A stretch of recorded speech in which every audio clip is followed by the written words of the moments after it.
Y es momento ya, como todos los miércoles, de abrir nuestras princesas en jeans con las historiadoras y escritoras María y Laura Lara, pero en este caso con María únicamente, ya que debido a que la actividad presencial va cobrando protagonismo en estas últimas semanas, hay veces que es difícil que estén las dos en el mismo lugar y puedan atendernos, pero de los detalles históricos de los que hoy tenemos referencia, por supuesto será María la que se encargue y la semana que viene será Laura. María Lara, buenos días.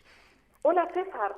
Ya saben nuestros oyentes que María y Laura Lara son historiadoras y escritoras, así como profesoras de la Universidad a Distancia de Madrid, UDIMA. Hoy, y teniendo en cuenta la actualidad, vamos a hablar acerca de las crisis diplomáticas que nuestro país ha tenido que ir salvando a lo largo de la historia, debido a esa invasión producida por el país vecino de Marruecos hacia nuestras fronteras en Ceuta. Hemos querido recordar situaciones parecidas que España ha vivido con respecto a sus relaciones con otros países. Y si te parece, María, podemos empezar por lo que nos toca más de cerca. Nos situamos en Gibraltar. Así es, en 1713 por el Tratado de Utrecht España perdió Menorca y Gibraltar. Luego después recuperaría la isla de las Baleares, pero Gibraltar se quedaría para siempre como una herida. El Peñón, en cierto modo, como pertenece a la península ibérica, siempre ha formado parte de las aspiraciones hispánicas. El Tratado de Utrecht ponía fin a la Guerra de Sucesión. A la muerte de Carlos II el Hechizado se desató ese conflicto que trajo a España a los Borbones.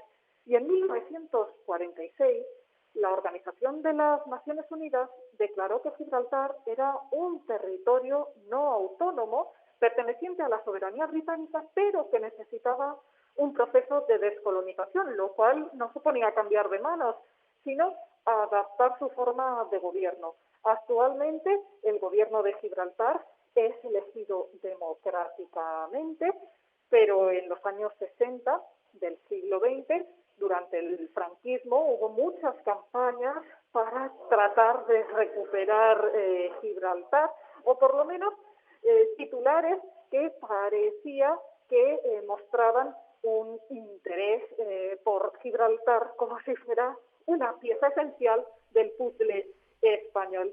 Son historias de la verja y ahora del Brexit. Nos vamos ahora al siglo XIX, más cerca en el tiempo, pero más lejos en la distancia. Viajamos hasta Cuba y además lo hacemos en barco. ¿Qué sucedió en el siglo XIX en estas circunstancias? En el siglo XIX se produjo un incidente a propósito de un barco. Fue el Virginius. Era un barco de vapor veloz que había pertenecido a los confederados durante la Guerra de Secesión estadounidense, aquella del personaje cinematográfico de Escarlata O'Hara. La cuestión es que el barco había sido tomado por unos insurgentes cubanos. España estaba en guerra porque Cuba quería independizarse, como habían hecho las otras posesiones españolas en el cono sur a principios del siglo XIX.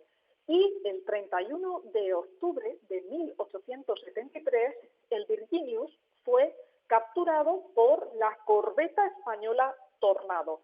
Se vio que en el barco iban 155 tripulantes. Eran cubanos y también de nacionalidad estadounidense y británica.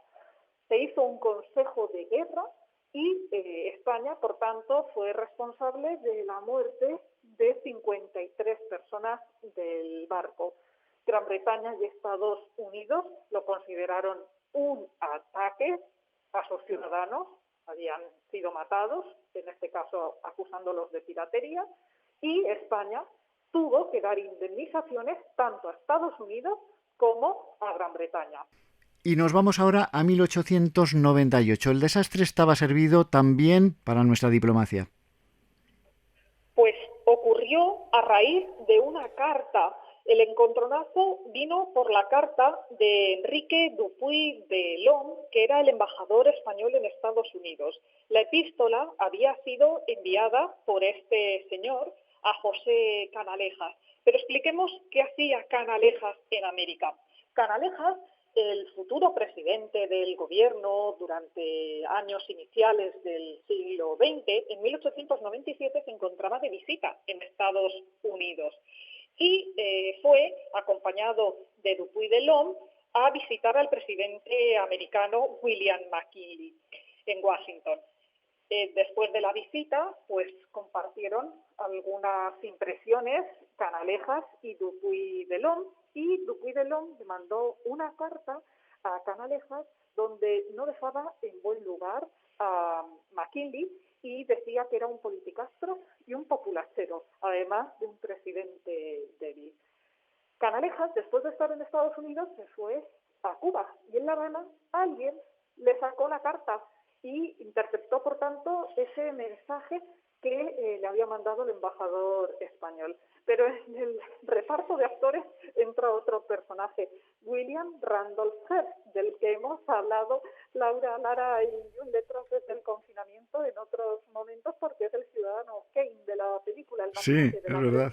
prensa amarilla y sensacionalista, que luego tuvo entre sus posesiones también un monasterio guadalajareño. Bueno, pues William Randolph Hearst se frotó las manos cuando vio que la carta había sido interceptada y que se ponía fino a McKinley. Consideró que la carta era el mayor insulto a la historia de Estados Unidos y lo publicó en el New York Journal. Así tuvo que dimitir de la embajada española en Estados Unidos, Enrique Dupuy de Lome, y finalmente, pues ese escándalo de 1897 tendría mucho que ver en unos meses en la voladura del Maine y en el fin de la guerra hispano-cubana con la intervención de Estados Unidos y el desastre del 98. Bueno, pues son crisis diplomáticas que nuestro país ha vivido para que vean que lo que está ocurriendo ahora en nuestra frontera con Marruecos no es novedoso en ese aspecto y esperemos que podamos superarlo. ¿Nos queda tiempo, María, para alguna crisis más? No sé si hay alguna más importante que reseñar, seguro que sí que las hay, ¿no? El próximo día en Princesas en Jeans, Laura seguirá hablando de otras crisis en la historia contemporánea, pero podemos fijarnos también en dos hechos de la Edad Moderna y que están relacionados con migraciones forzosas. Es el caso de los judíos y el de los moriscos. En 1492, en ese célebre año en el que se produjo el descubrimiento de América, o como nos gusta llamarlo a Laura y a mí, el encuentro mutuo entre Europa y el Nuevo Mundo, también se produjo un hecho fatídico y fue la expulsión de los judíos de España. Se les dio un plazo y prácticamente que al tiempo que estaban saliendo las carabelas y la nao del puerto de Palos, se estaba también organizando el éxodo sefardí.